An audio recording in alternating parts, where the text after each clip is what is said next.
Bem-vindo ao podcast 1844. Apresentação: Washington Araújo. Escrever cartas é uma forma de arte em extinção. Muitos de nós quase não escrevemos mais cartas, pelo menos não daquela forma que costumávamos fazer, ou do modo como nossos pais e nossos avós faziam. Escrever cartas atingiu seu auge nos séculos XVIII e XIX. Esses 2 séculos foram realmente o ápice da escrita pessoal, e as cartas eram tratadas como forma de arte, mas isso tudo entrou em constante declínio. Hoje simplesmente não existe tempo para se escrever cartas. A vida moderna tornou-se agitada e muito exigente. E mesmo quando encontramos folgas ocasionais em nossas superlotadas agendas, geralmente optamos pelo entretenimento em lugar da disciplina e da reflexão que são exigidos para que possamos escrever cartas. E então, nossa tendência é a de nos afundar à frente da televisão. E ali, vamos ficar zapeando no Netflix, na Amazon Prime, no NetNow, no Popcorn. Vamos ali ficar zapeando por seriados, filmes e programas, muitas vezes comédias ou até reality shows. Mas isso nos faz pagar um elevado preço. E pagamos isso com a perda da alma e da intimidade em nossos relacionamentos. O que a televisão fez com a arte de conversar, o telefone e outros milagres eletrônicos, como o e-mail e o WhatsApp e a internet, tem feito com a arte de escrever cartas. A televisão e a internet estereotiparam nossa comunicação e congelaram nossos relacionamentos da mesma forma que os restaurantes de refeições rápidas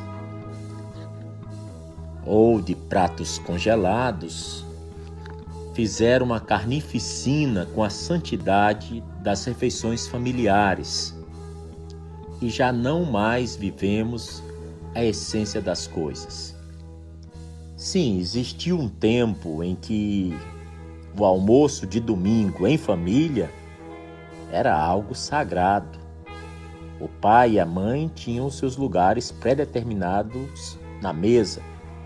E os seus filhos também, cada um tinha seu lugar. E tinha um horário para se começar o almoço. E ali se discutia, se falava, se debatia, se ria, se contava tudo o que tinha acontecido na semana que passou. E também se faziam planos para a nova semana, para o próximo mês. Sempre o almoço de domingo era o almoço das novidades de toda a família. Escrever cartas exige-nos tempo e nos obriga a fazer uma pausa para a reflexão, um autoexame, uma espécie de autodescoberta. E isso, verdade seja feita, a maioria dos meios de comunicação modernos não fazem. Aliás, a pressão desses tempos é avassaladora. Você passa um e-mail pedindo a alguém que te mande um texto ou fazendo uma pergunta a uma pessoa e bem você não teclou no botão de enviar, já vem logo um outro e-mail perguntando se você já fez, se você já mandou o texto. Enfim, você faz a mesma coisa com o WhatsApp. Você manda uma mensagem e já quer a resposta imediata. É como se você terminasse de fazer o ponto de interrogação e já recebesse o ponto de exclamação reclamando da demora. Já faz 2 minutos que eu te pedi, você está me ignorando? Pois bem, uma boa carta sempre foi o registro mais particular e honesto de como nossa vida está progredindo. Thomas More, que mais do que qualquer escritor contemporâneo ajudou a redescobrir o significado da alma, escreveu em sua obra Soulmates, Companheiros de Alma, o seguinte: em nossas cartas relembramos e conversamos com a alma, através de nossos amigos e de nós mesmos. A verdade é que a carta não apenas nos fala a respeito de quem a escreve, revela algo também sobre quem a recebe e a intensidade do relacionamento entre eles. A carta tem sua própria vida interior, por se tratar de uma conversa entre duas pessoas dispostas a ouvirem-se mutuamente. Escrever carta é uma forma de equilibrar os débitos e o crédito entre duas pessoas. As cartas são vistas como subtotais de um relacionamento que se desenvolve rumo à intimidade e à maturidade. A intimidade é o ingrediente mais importante de uma carta inspirada. Eu mesmo me lembro que, aos 13, 14 anos de idade, eu li um livro do Michel Coist. Era um padre francês que nos anos 60 tinha publicado um livro que muito me chamou a atenção, O Diário de Dani. Embora seu livro mais famoso provavelmente é o Construir o Homem e o Mundo e Poemas para Rezar. Mas o que me fez criar apreço, desejo, vontade de escrever, não apenas cartas, mas diários, não apenas diários, mas textos mais longos, de fôlego, foi o livro do Coist chamado O Diário de Dani. E eu, por incrível que pareça, aos 14 anos, sem saber nenhuma palavra em francês, escrevi uma carta inteira para ele que morava no Le Havre, na França, em 1974 ou 1975. E escrevi uma carta inteira com o livro de português-francês, o dicionário de português-francês, ao alcance da mão. Mantive muitas correspondências com Maria Eugênia Montenegro, Sérgio Rezende Couto, Henri Vardat, Luiz Henrique Boist, Gisela Manucherry, enfim, uma grande quantidade de pessoas, Farshad Charnazi, que eu não posso esquecer, Nilza Pets, Margot Worley, uma quantidade boa de amigos muito queridos e muito amados, pessoas que me conheceram da forma mais completa aos meus 16, 17, 18 anos de idade. E guardava um pacote de cartas recebidas e também o pacote de cópias de cartas que eu havia enviado.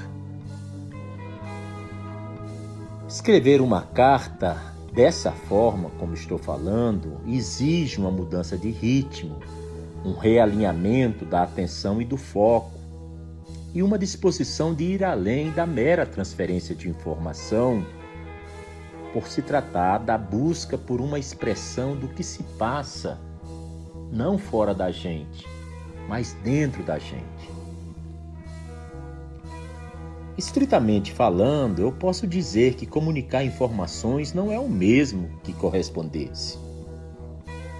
É uma forma de mercantilismo. Intimidade significa entrega. Ela brota de uma disposição de abrir-nos para nossos pensamentos e emoções mais profundos, de expor-nos aos fantasmas. Como disse certa vez Franz Kafka, que foi também um missivista prolífico.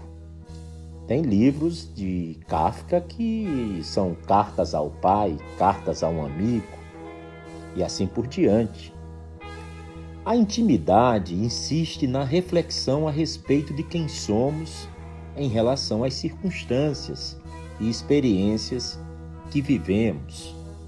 É um olhar mais profundo em nossa vida emocional e é uma audácia negociar com a nossa própria pessoa, como disse Dag Hammarskjöld, e isso significa ter a ousadia de ser transparentes e vulneráveis com a pessoa que convidamos a participar do processo através do ato de escrever.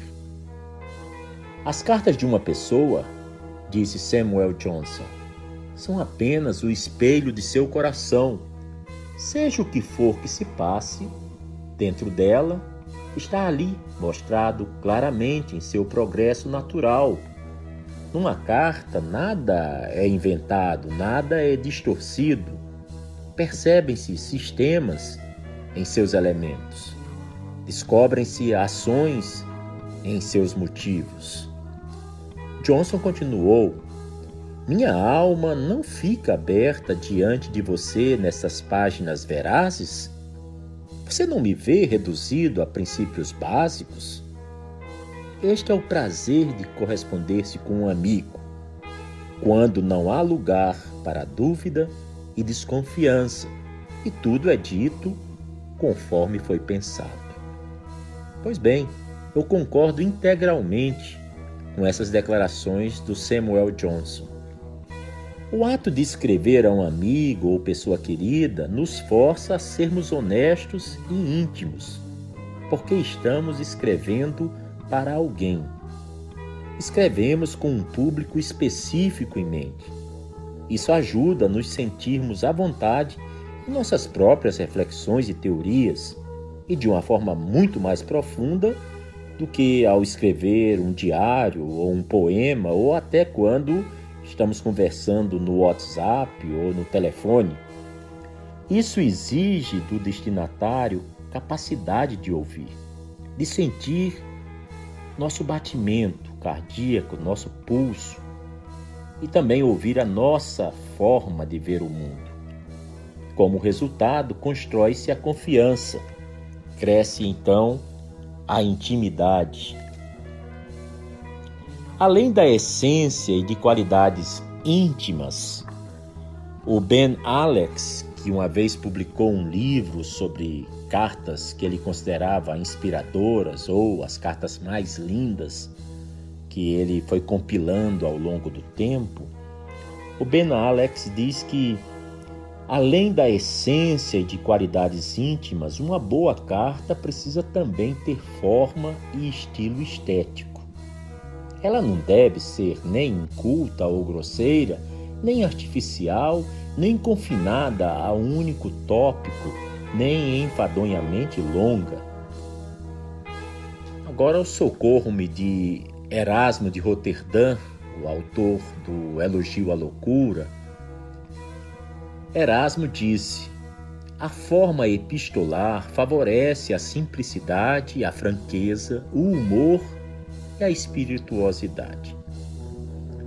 E é exatamente isso que nos oferecem os escritores talentosos, que eu procurarei apresentar a vocês nesse episódio do podcast 1844.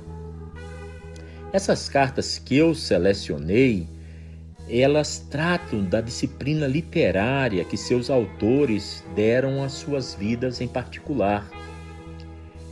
E eu sei que vocês sentirão o mesmo que eu, que é um privilégio lê-las e aprender não apenas a incorporar um senso de inspiração, de graça, de presença e paixão às nossas próprias cartas e relacionamentos, mas também vai facilitar a gente a adquirir a madura sabedoria na vida e a disciplina.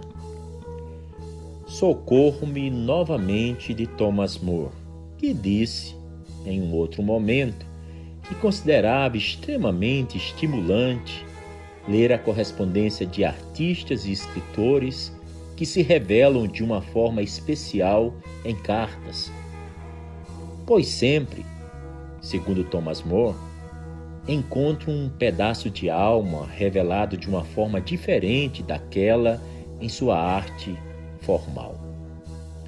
Pois bem, caros ouvintes, assim também podemos sair numa caça ao tesouro e espreitar os segredos mais íntimos dessas pessoas, dessas personalidades, dessas figuras inspiradoras que eu selecionei para ler suas cartas e seus textos muito pessoais. A minha esperança é que possamos encontrar algumas pepitas da maravilhosa verdade que cada carta traz consigo, porque cada carta dessas é realmente uma parte muito especial da riqueza que faz a nossa herança espiritual.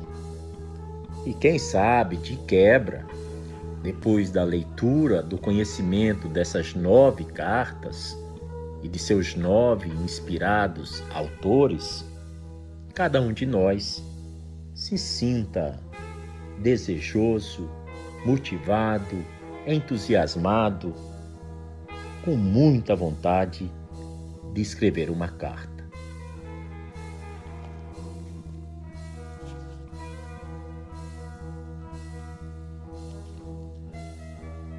Vou começar lendo para vocês uma carta do grande, genial Wolfgang Amadeus Mozart.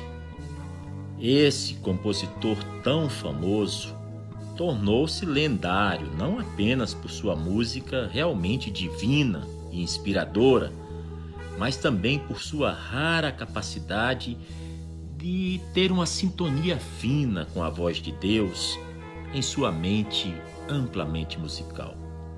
Nessa carta que irei ler, Mozart revela sua experiência de inspiração como um influxo inventivo do Criador divino, de Deus.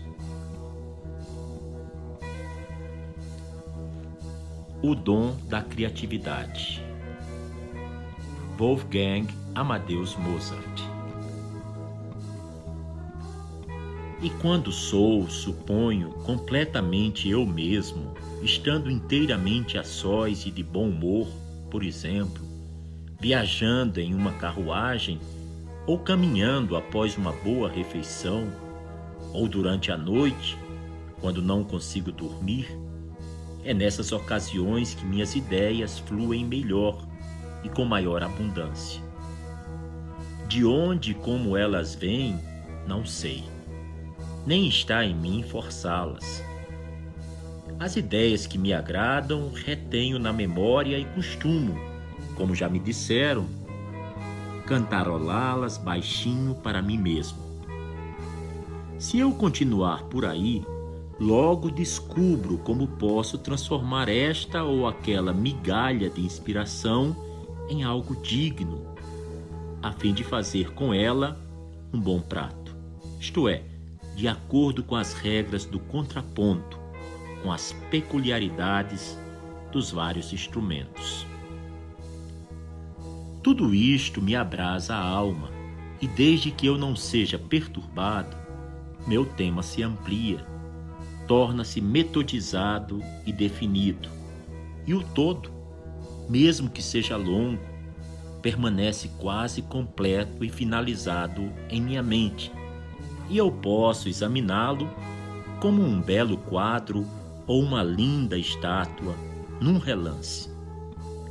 Não ouço na imaginação as partes sucessivamente, mas ouço-as como se fossem todas de uma só vez.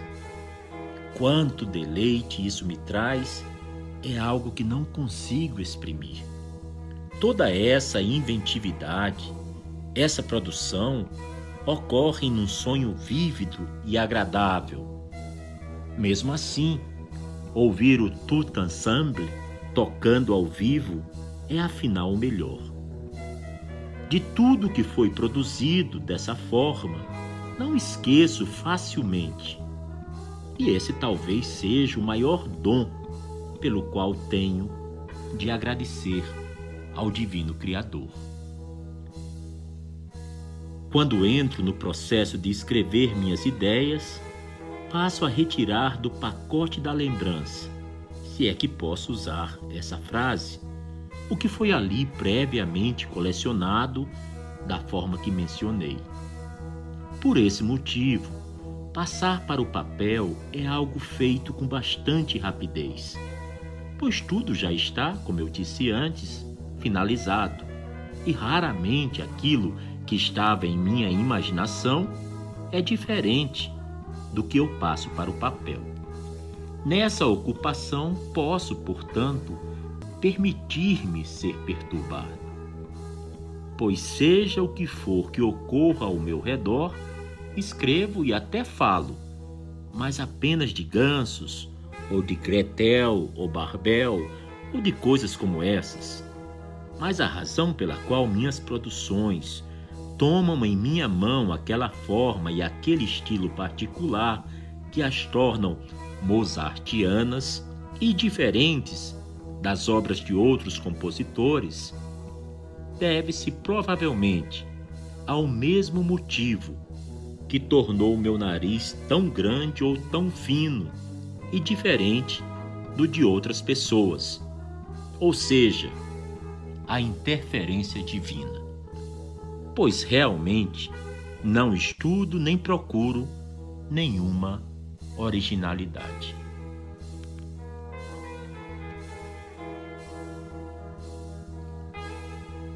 A segunda carta foi escrita por Thomas Merton.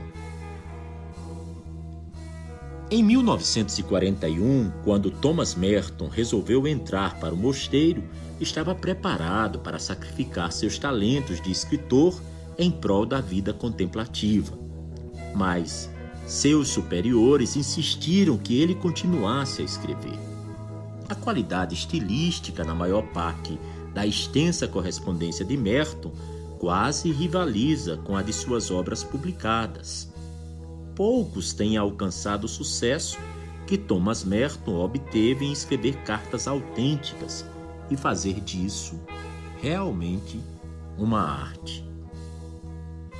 O que eu vou ler agora é o excerto, é um trecho de uma carta que ele escreveu em 1960 para Dorothy Day, que havia recentemente iniciado a distribuição da sopa do Catholic Worker, uma área pobre de Nova York. Um escândalo maior do que imaginamos. Thomas Merton.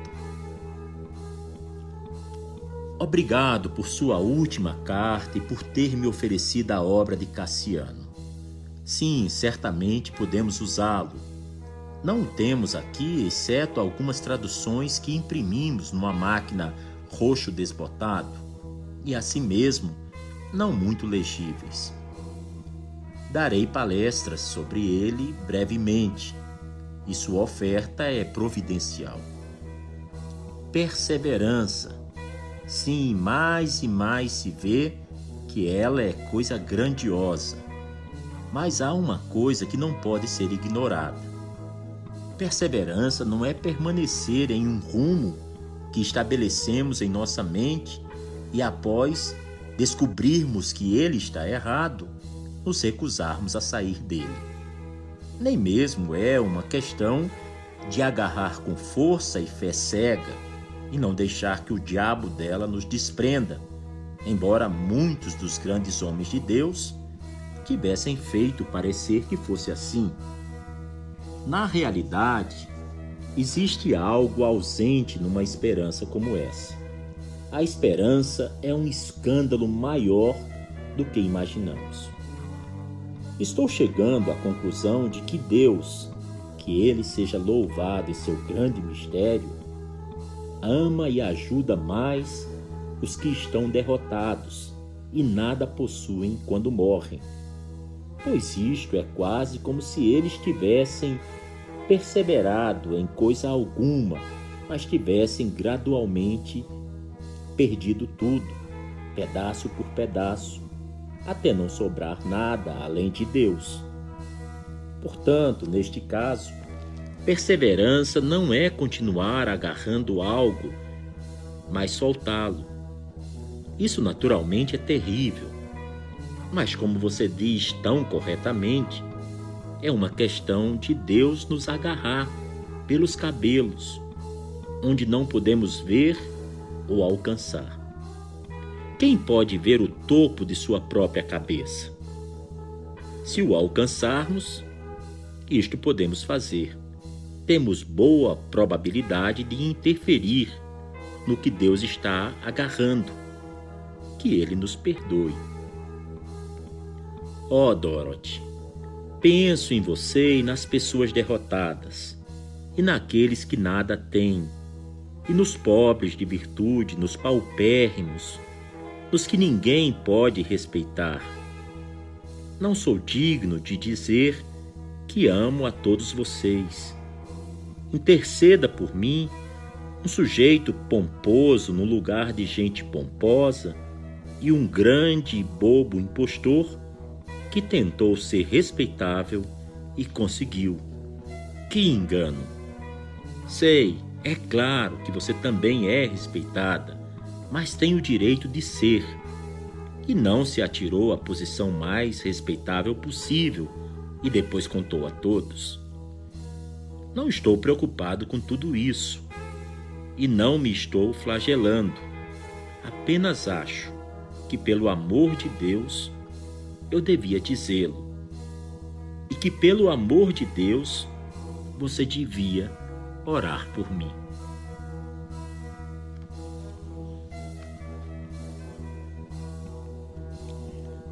A terceira carta é de Jerônimo.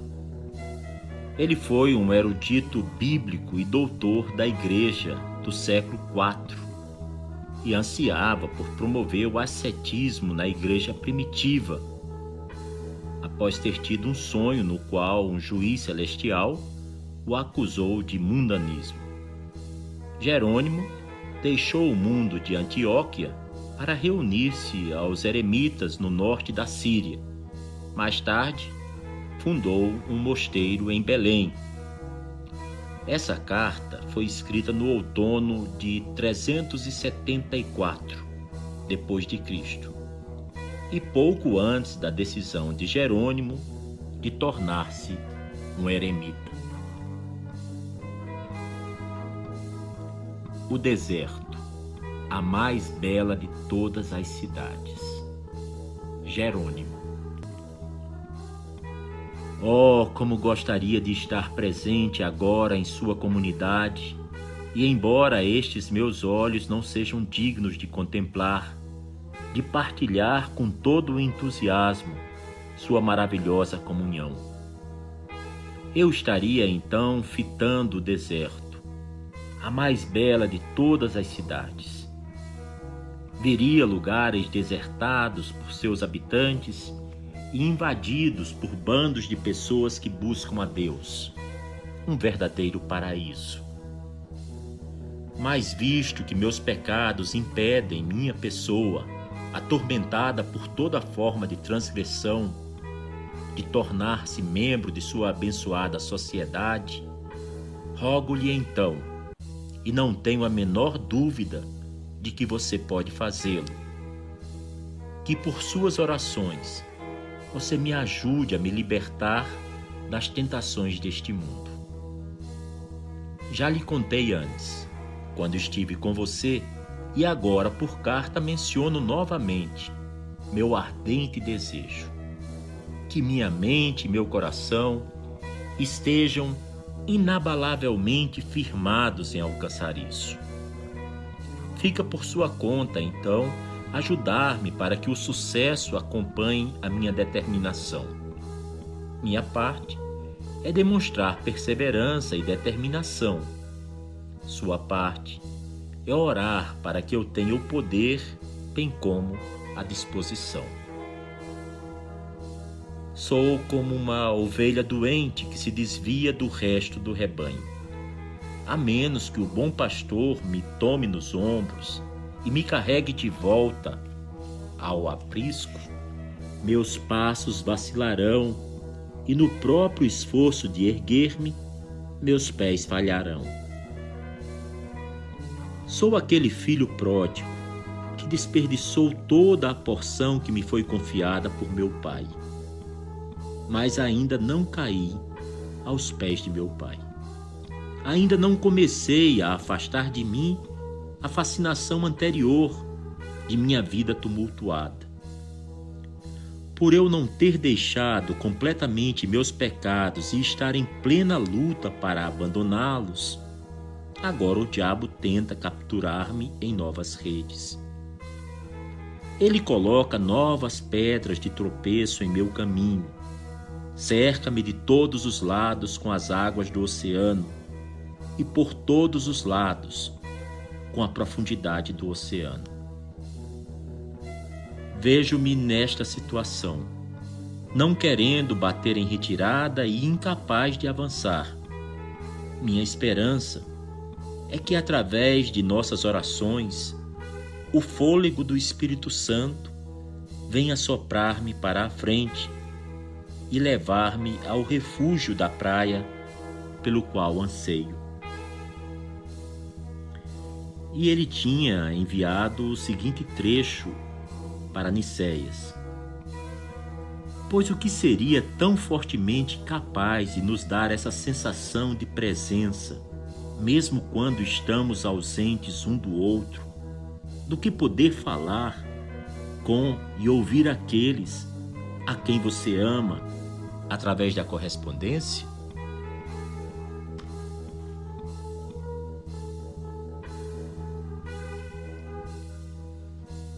A quarta carta é de Ludwig van Beethoven. E esse tocante documento só foi encontrado depois da morte de Beethoven. Esta carta não foi remetida e parece que o grande gênio a escreveu apenas para aliviar o seu coração. Escreveu-a em 1802, quando contava 32 anos de idade. Já se haviam manifestado nele os primeiros sintomas da surdez. Este é um resumo dela. Por que busco sempre a solidão? Ludwig van Beethoven. Para meus irmãos Carl e Johann Beethoven, ó vocês que me consideraram ou me fazem passar por antipático ou melancólico, como são injustos para comigo. Não sabem a razão secreta dessa minha atitude. Meu coração e meu espírito foram desde a infância inclinados ao doce sentimento da cordialidade. Eu estava sempre disposto a praticar grandes ações. Mas imaginem a situação desesperada em que estou há 6 anos, agravada por médicos sem critério, enganado de ano para ano na esperança de uma melhora. Enfim, ameaçado pela perspectiva de ficar totalmente surdo, um mal cuja cura pode levar anos ou mesmo ser impossível. Nascido com um temperamento alegre e ativo, cedo tive de me afastar das pessoas, de levar uma vida solitária. Quando às vezes tentava não fazer caso de tudo isso, oh, com que dureza era castigado pela experiência redobradamente triste da minha surdez.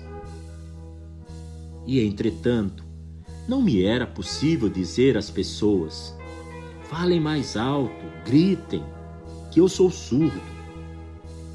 Ah, como me seria possível revelar a fraqueza de um sentido que eu deveria possuir num grau mais perfeito do que os outros homens? Portanto, perdoem-me se me virem ficar à parte quando gostaria de me juntar à companhia de vocês. Tenho de viver como um exilado e, quando me aproximo das pessoas, receio que percebam a minha surdez. Parece-me impossível deixar este mundo sem ter antes realizado tudo a que me sinto predestinado. E por isso, apesar de surdo, faço tudo o que está ao meu alcance para ser admitido na categoria dos artistas e dos homens dignos. Que ao menos, e tanto quanto possível, o mundo se reconcilie comigo depois que eu morrer.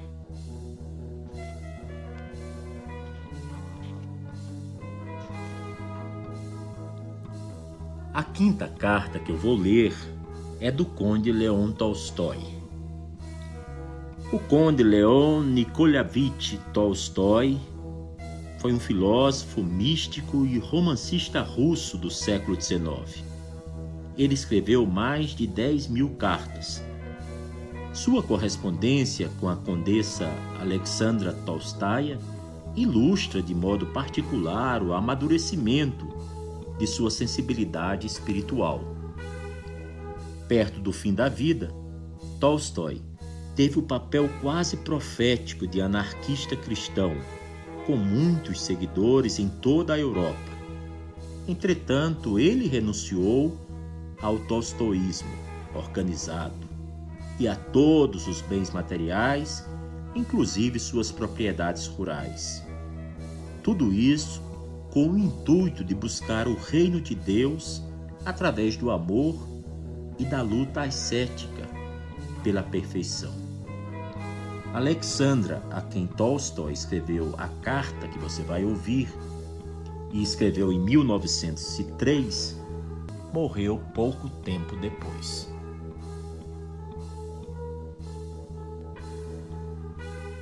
A coisa importante que nos une. Leon Tolstói.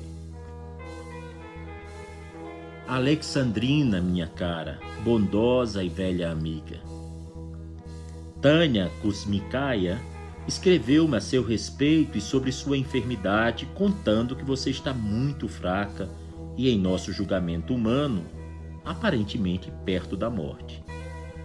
Eu também estive bem próximo dela, mas aqui estou ainda vivo, o que às vezes me entristece. Foi tão bom estar à beira da morte. Será assim outra vez?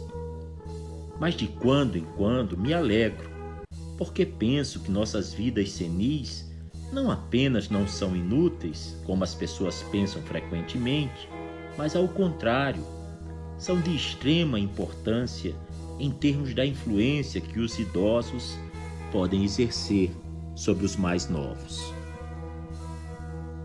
Você, com seu ardente sentimento religioso e seu coração de ouro, provavelmente já experimentou e está experimentando a iluminação que a enfermidade traz. E está agora, mais do que nunca, com certeza, espalhando amor e bondade ao seu redor. Estou escrevendo esta carta apenas para lhe dizer quantas vezes em nosso relacionamento senti este seu amor e bondade, e por tê-los sentido, eu mesmo me tornei melhor. Também quero dizer-lhe que você está enganada ao pensar, se é o que pensa, que nós dois estamos separados por nossa fé. Minha fé, sua fé e a fé de todas as pessoas boas, perdoe-me a falta de modéstia, de incluir-me entre elas, é uma única coisa: fé em Deus Pai, que nos enviou a este mundo para fazer a sua vontade. Que nos amemos uns aos outros e façamos pelos outros o que gostaríamos que eles fizessem por nós. O fato de eu raramente ter cumprido a sua vontade e continuar agindo dessa maneira agora não me assusta, visto saber que Deus é amor e que ele sabe que tentei, em especial mais recentemente, cumprir a sua vontade. Não por medo de castigo, mas porque quanto mais tenho cumprido a sua vontade, melhor tem sido a minha vida. Estou certo de que você crê exatamente na mesma coisa. Mas ainda que eu não creia em alguns dos detalhes nos quais você crê, não considero isso algo importante que possa separar-nos, tendo em vista a coisa muito importante que nos une. Quando eu estava muito próximo da morte, meus pensamentos se recusavam a funcionar e eu tentava expressar minha atitude para com a passagem iminente desta vida para a outra. Lembro-me de encontrar apenas um pensamento, um sentimento, um apelo a Deus. Eu disse a mim mesmo: de ti vim, a ti retorno. Isso expressava tudo o que eu sentia. Consolou-me e animou-me. Estou certo de que você sente o mesmo. E este sentimento, mais uma vez, nos une. Se lerem para você esta minha carta, diga-lhes que me escrevam algumas linhas a respeito de como você se sente e se as coisas estão correndo bem para você.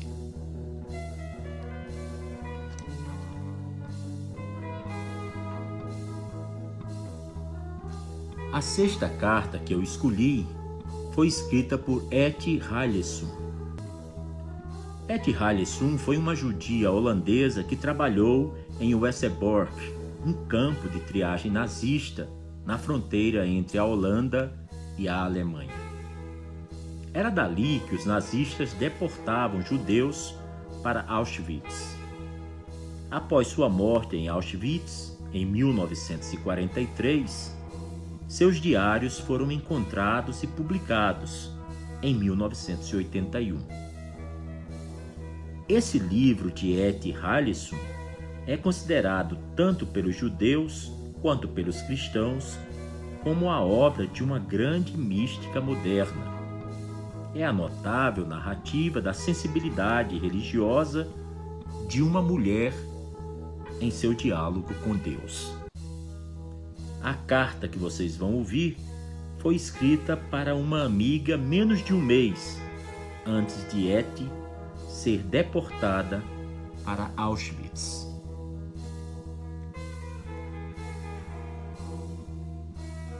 Diálogo com Deus, Etty Hillesum. Querida Tid, achei a princípio que hoje eu daria um descanso à minha escrita porque estou terrivelmente cansada e também porque achei que não tinha nada para lhe contar neste momento. Mas é claro que tenho muito para escrever-lhe. Deixarei meus pensamentos manifestar-se irrefreados. Com certeza, você os compreenderá de alguma forma. Esta tarde eu estava descansando em meu catre, quando de repente, simplesmente, tive de escrever estas palavras em meu diário, que agora as envio a você. Fizeste-me tão rica, ó Deus, e por favor permite-me compartilhar tua beleza com mãos espalmadas. Minha vida tornou-se um diálogo ininterrupto contigo, ó Deus, um grande diálogo. Às vezes, quando estou em algum canto do acampamento, os pés plantados na tua terra, os olhos erguidos para o teu céu, lágrimas me escorrem pelo rosto, lágrimas de profunda emoção e gratidão. À noite também, quando me deito em minha cama e descanso em ti, ó Deus, lágrimas de gratidão me escorrem pelo rosto e elas são a minha oração. Senti-me terrivelmente cansada por diversos dias, mas isso também passará. As coisas vêm e vão num ritmo mais profundo, e é preciso ensinar as pessoas a ouvi-lo. Essa é a coisa mais importante que temos de aprender nesta vida. Não te estou desafiando, ó Deus, pois minha vida é um grande diálogo contigo. Talvez jamais me torne uma grande artista como realmente gostaria de ser, mas já estou segura em ti, Deus. Às vezes tento produzir pequenas coisas em profundidade e contos incertos, mas somente acabo com apenas uma única palavra: Deus. Isso diz tudo, não havendo necessidade de nada mais. Todos os meus poderes criativos são traduzidos em diálogos interiores contigo. Os batimentos do meu coração tornam-se mais profundos, mais ativos e, contudo, mais pacíficos. É como se eu estivesse o tempo todo acumulando riquezas interiores. Há muitos milagres na vida humana, mas o meu é uma longa sequência de milagres interiores. E é bom poder dizer isso outra vez a alguém. Sua fotografia está no livro das horas, de Hilke, ao lado da foto de Ju. Eles estão debaixo do meu travesseiro, juntamente com minha pequena Bíblia. Sua carta com as citações também chegou. Continue escrevendo, por favor, e que tudo lhe vá bem, minha cara.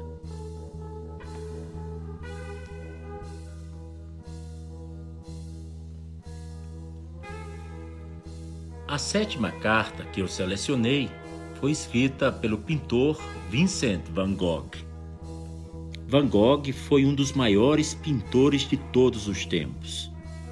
Descobriu sua forma de arte quase que por acaso, quando foi despedido da função de missionário e começou a procurar outra ocupação.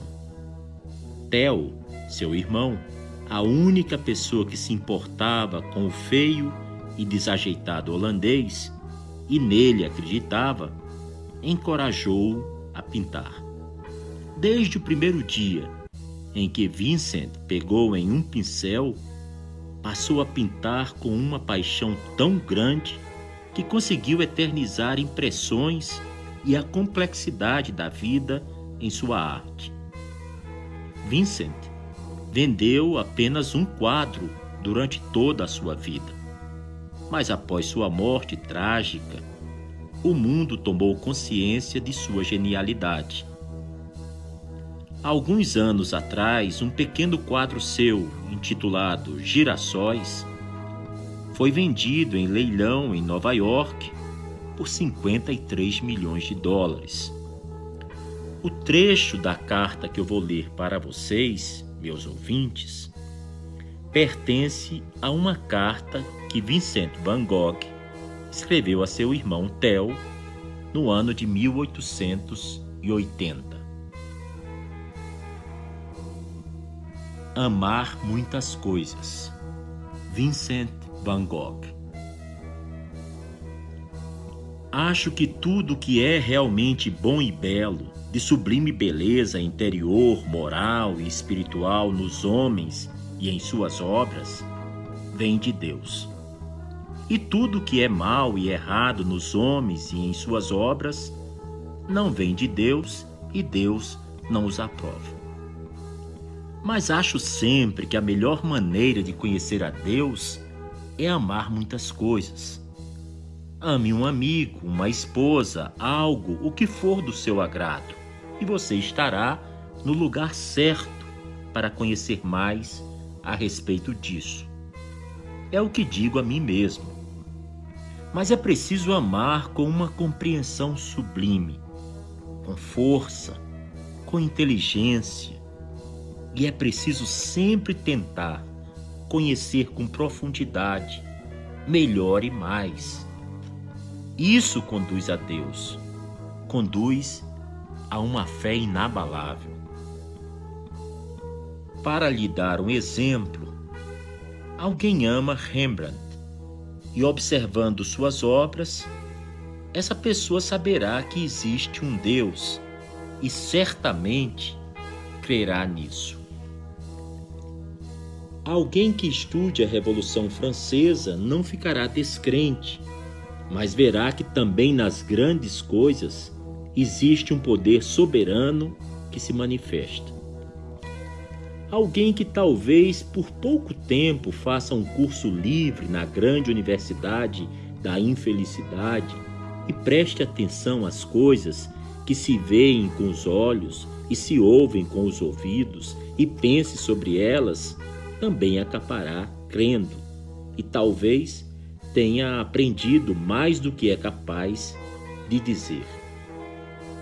Tentar entender a verdadeira importância do que os grandes artistas, os verdadeiros mestres, dizem em suas obras-primas, isso nos conduz a Deus. Alguém escreveu isso ou contou em um livro, outro pintou em um quadro. Então, simplesmente leia a Bíblia, que faz você pensar, e pensar muito, e pensar o tempo todo. Bem, pensar muito e pensar o tempo todo, isso eleva inconscientemente o seu pensamento acima do nível comum. Sabemos ler, então tratemos de ler. Escrevo de certa forma a esmo tudo o que me vem à mente. Eu ficaria muito feliz se você pudesse ver em mim algo além de um ocioso. Porque existem dois tipos de ócio que formam grande contraste. Há o ocioso que não faz nada por preguiça e por falta de caráter, pela baixeza de sua natureza. Se quiser, pode considerar-me um desses.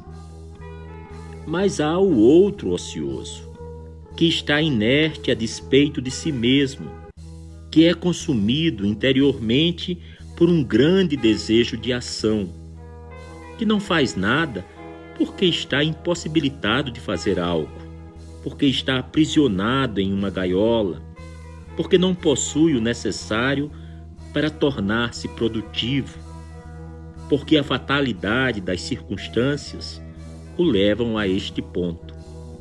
Esse homem nem sempre sabe o que poderia fazer, mas sente por instinto.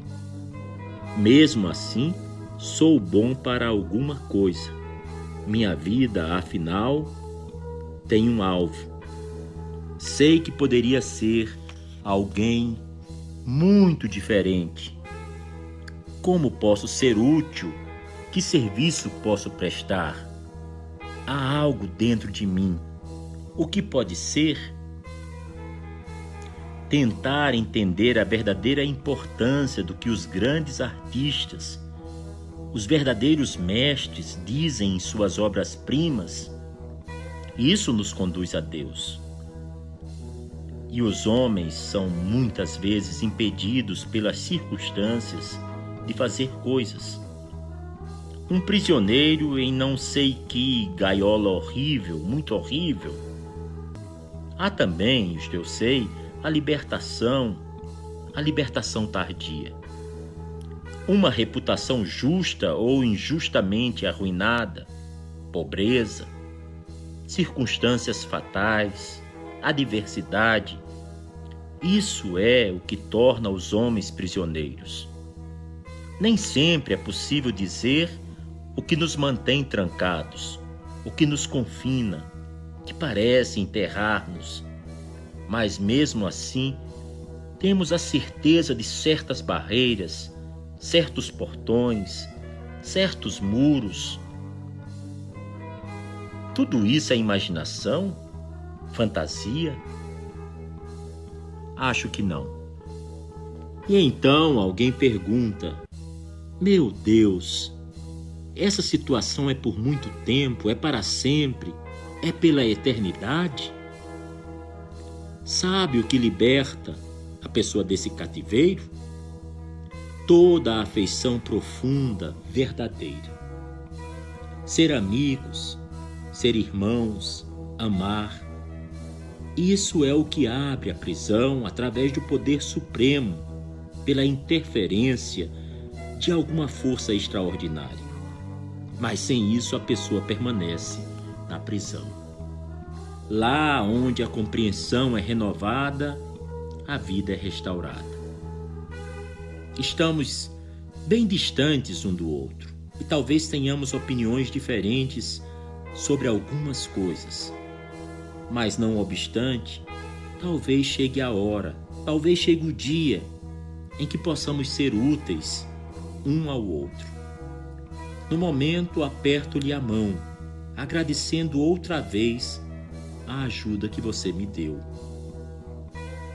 Se mais cedo ou mais tarde você quiser escrever-me, meu endereço é aos cuidados de CH de Croc, Rue de Pavillon, 8, Quesme, perto de Mons,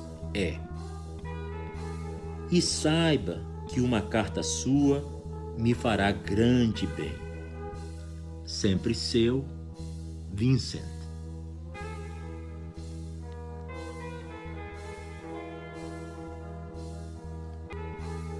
A 8ª carta foi escrita por Abdu'l-Bahá em 1902. Abdu'l-Bahá foi o filho de Bahá'u'lláh e o exemplo perfeito de todos os ensinamentos bahais. Abdu'l-Bahá nasceu em 1844 e faleceu em 1921. Abdu'l-Bahá dirige essa epístola, que é como é conhecida, em honra, em memória, em louvor, e é um tributo de amor ao jovem inglês Thomas Breakwell, por ocasião de seu falecimento, ainda muito jovem. Thomas Breakwell, por sua vez, foi o primeiro Bahá'í inglês e foi também o primeiro Bahá'í inglês a fazer peregrinação em Aca, na antiga Palestina, quando ele pôde conhecer Abdu'l-Bahá. Thomas Breakwell tem o seu nome na história Bahá'í com letras luminosas. Ele foi o primeiro Bahá'í ocidental a contribuir para o direito de Deus, o Huquq'ullah, e foi referido por Shoghi Effendi, o guardião da fé Bahá'í, como sendo um dos 3 luminares do continente europeu: Thomas Breakwell, John Eslemont e George Townsend. É mencionado também que Thomas Breakwell foi o Badi do ministério de Abdu'l-Bahá. A história Bahá'í, tanto da vida de Abdu'l-Bahá, quanto da vida de Thomas Breakwell, como da vida de Badi, que foi o orgulho dos mártires nos primórdios da fé Bahá'í, na Pérsia, pode ser encontrado em qualquer livro Bahá'í. Livros escritos por Hassan Baliuzi, por Shoghi Effendi, por John Eslemont.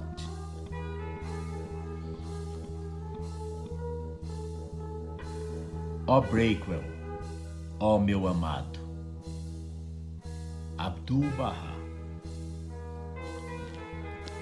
Não sofras pela ascensão de meu amado Breakwell, pois ele elevou-se a um roseiral de esplendores no coração do paraíso de Abha, abrigado pela mercê de seu poderoso Senhor, e está a bradar a plenos pulmões.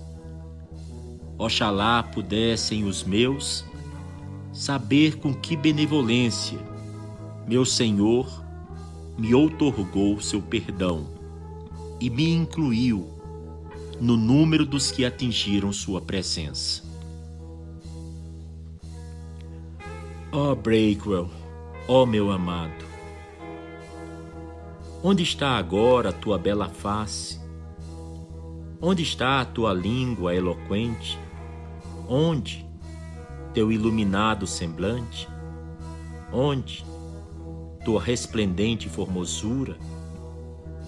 Ó Breakwell, ó meu amado, onde está teu fogo, ardente com o amor de Deus?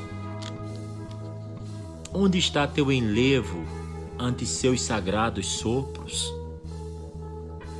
Onde estão teus louvores sublimados a Ele? Onde está teu levantar para o serviço de sua causa? Ó Breakwell, ó meu amado, onde estão teus formosos olhos, teus lábios sorridentes, as magníficas feições, a formosa compleição? Ó Breakwell, ó meu amado, deixaste este mundo terreno e ascendeste ao reino. Alcançaste a graça do domínio invisível e ofertaste teu próprio ser no limiar de teu Senhor.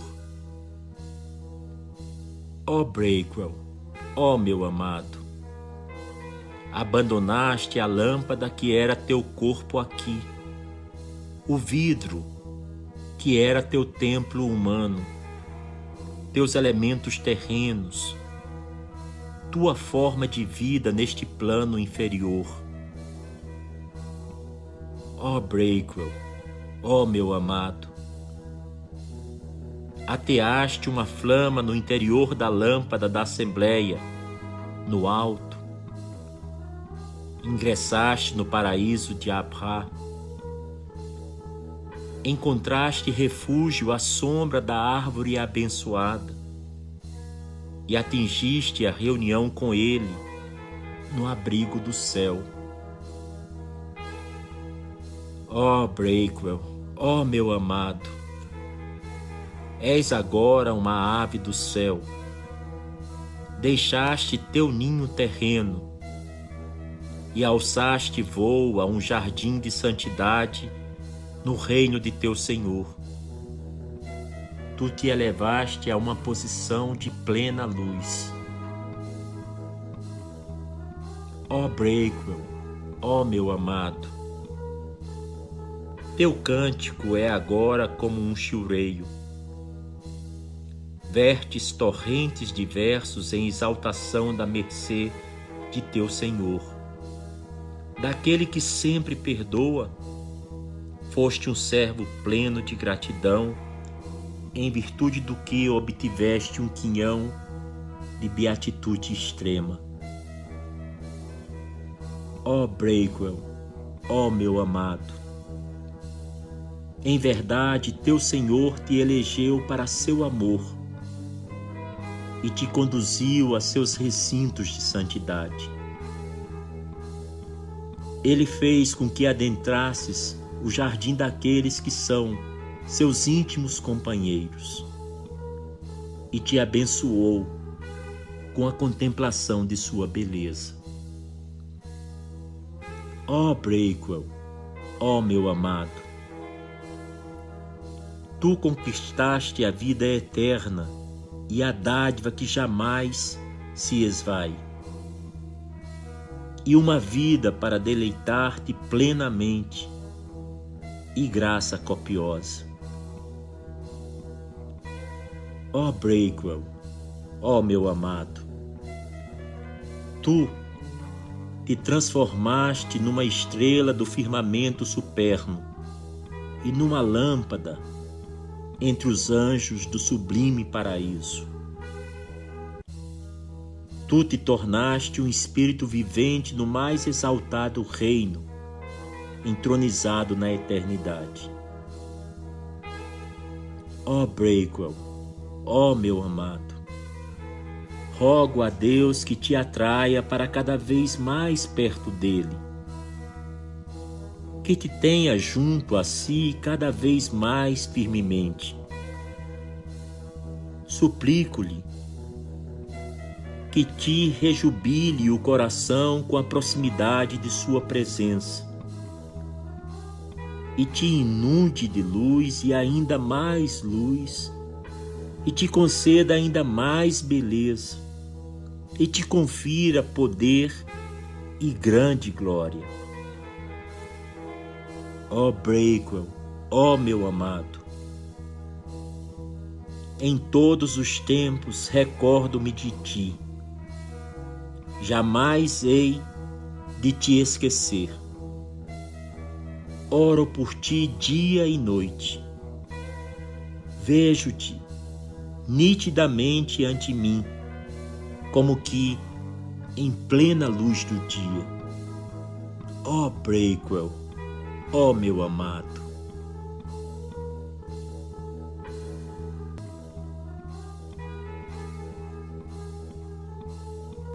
A nona carta selecionada foi escrita por Shoghi Effendi. Shoghi Effendi nasceu na Palestina em 1897 e faleceu em Londres em 1957, aos 60 anos de idade. Shoghi Effendi foi designado no testamento de Abdu'l-Bahá como o guardião da fé Bahá'í, o guardião da causa de Deus.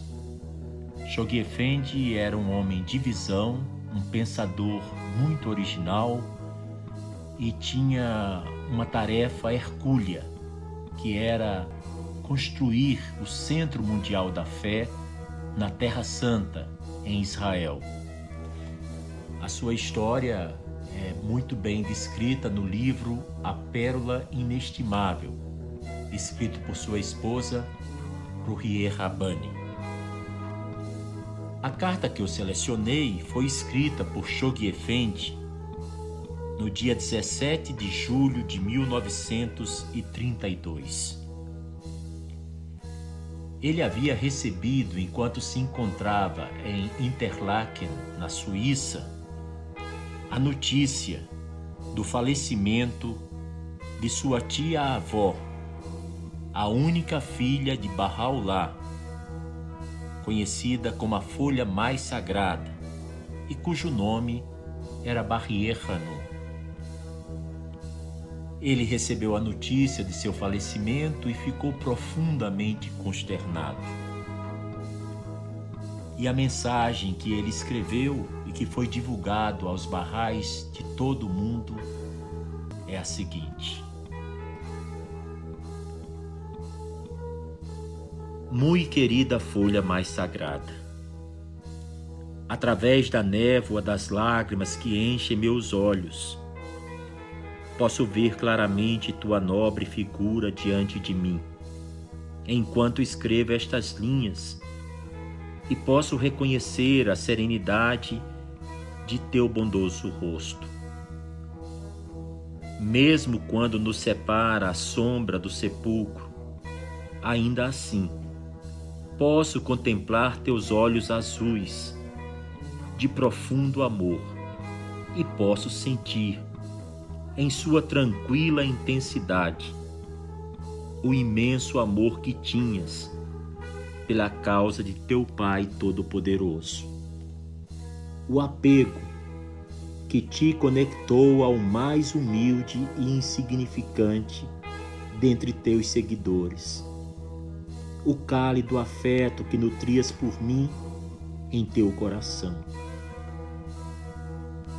A lembrança da beleza inefável de teu sorriso sempre continuará alegrando-me e estimulando-me na senda cheia de espinhos que é meu destino seguir. A recordação do toque de tua mão me incitará a seguir firmemente em tua senda. A doce magia de tua voz me recordará quando a hora da adversidade estiver em seu ponto mais negro, para que me segure na corda que mantiveste com tanta firmeza em todos os dias de tua vida. Leva esta mensagem minha a Abdu'l-Bahá. teu exaltado e divinamente designado irmão. Se a causa pela qual Bahá'u'lláh lutou e trabalhou, pela qual tu sofrestes anos de penosa agonia, por cujo motivo fluíram torrentes de sangue sagrado, fosse encontrar-se em dias vindouros, envolta em tempestades mais violentas do que aquelas que já tenho suportado, segue tu, dando sombra com teu cuidado e sabedoria que a tudo abarca, a criança frágil e indigna que tu designaste. Intercede, ó nobre e bem favorecida vergôntia de um Pai Celestial, por mim, e não menos pelas massas laboriosas de teus ardentes amantes, que têm jurado aliança imperecível em tua memória, cujas almas têm sido nutridas com as energias de teu amor, cuja conduta tem sido amoldada pelo inspirador exemplo de tua vida. Você acabou de ouvir mais um episódio do podcast 1844. Agradecemos sua audiência e lhe convidamos para ouvir nosso próximo episódio semanal. Apresentação e comentários: Washington Araújo. Trilha musical composta por Ian Garbinato. Sonoplastia e edição de áudio Shahin Nasrabadi. Vinhetas Diogo Garbinato.